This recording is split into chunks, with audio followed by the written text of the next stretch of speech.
All right, today we are diving into something truly incredible. Think of it as a critical chapter in the history of, well, civilizations.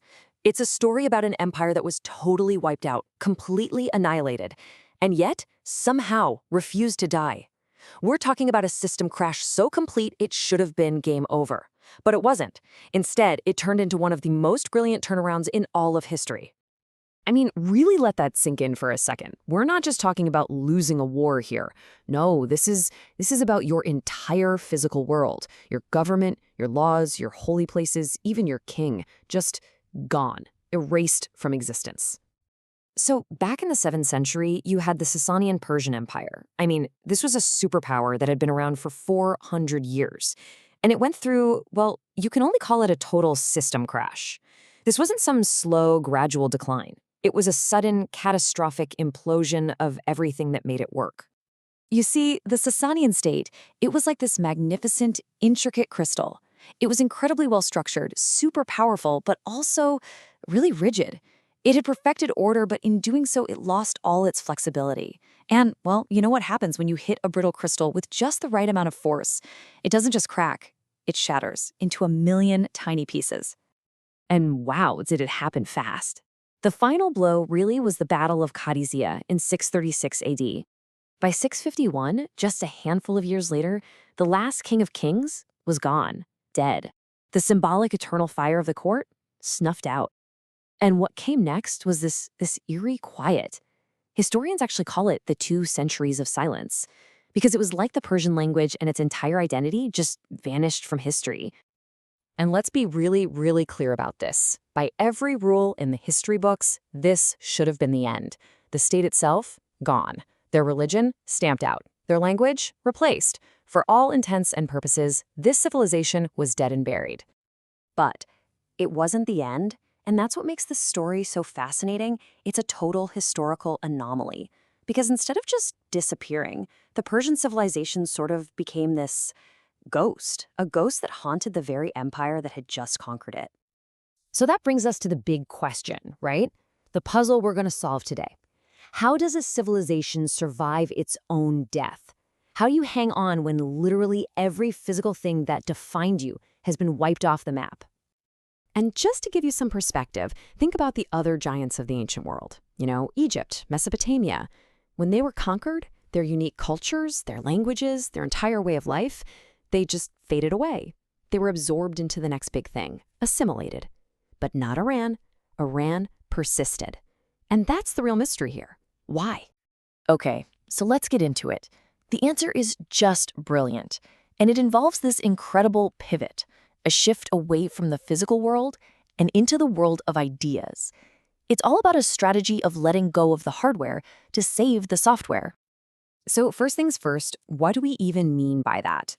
Well, the hardware is the state itself. It's all the tangible stuff you can see and touch. The army, the king, the laws in the books, the borders on a map. It's obviously powerful, but here's the catch. As the Sasanians found out the hard way, it's also incredibly fragile. It can be smashed. And then you've got the other side of the coin, the software. This is the stuff you can't touch. It's the operating system of the civilization. It's the culture, the language, and this is absolutely key. It's the know-how, the administrative expertise, the knowledge of how to actually run a massive, complex society.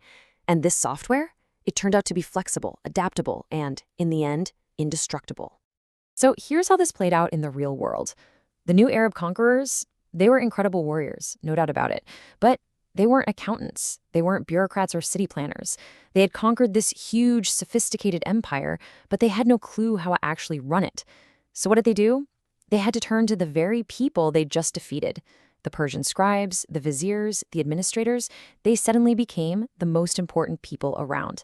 They were the engine of the new caliphate, basically running the whole show, using the old Persian source code. Now, the really crucial thing to understand here is that this wasn't just some clever trick by a bunch of accountants. This was way deeper. It forced this profound change, a total psychological and cultural shift. You could almost call it alchemy.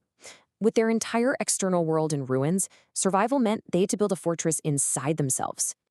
And we can actually break this pivot down into 3 clear steps. Step 1, they just had to accept the loss. The kings, the great temples, all of it was gone, forever.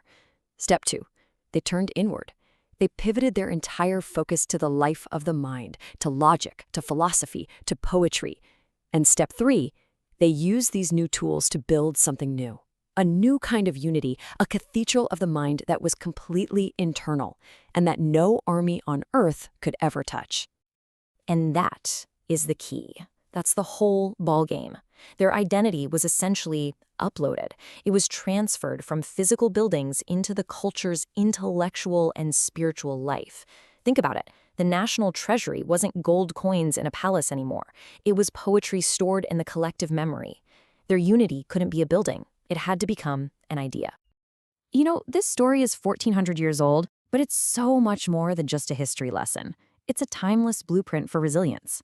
It shows all of us how a culture or a company or even just a single person can survive a total collapse of their external world.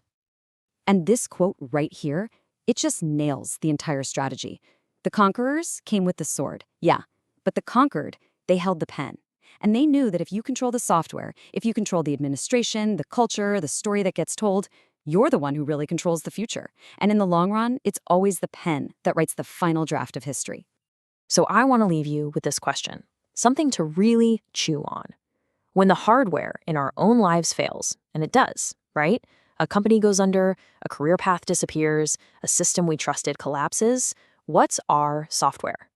What is that intangible, adaptable knowledge we carry inside of us that can not only help us survive the crash, but give us the tools to build whatever comes next?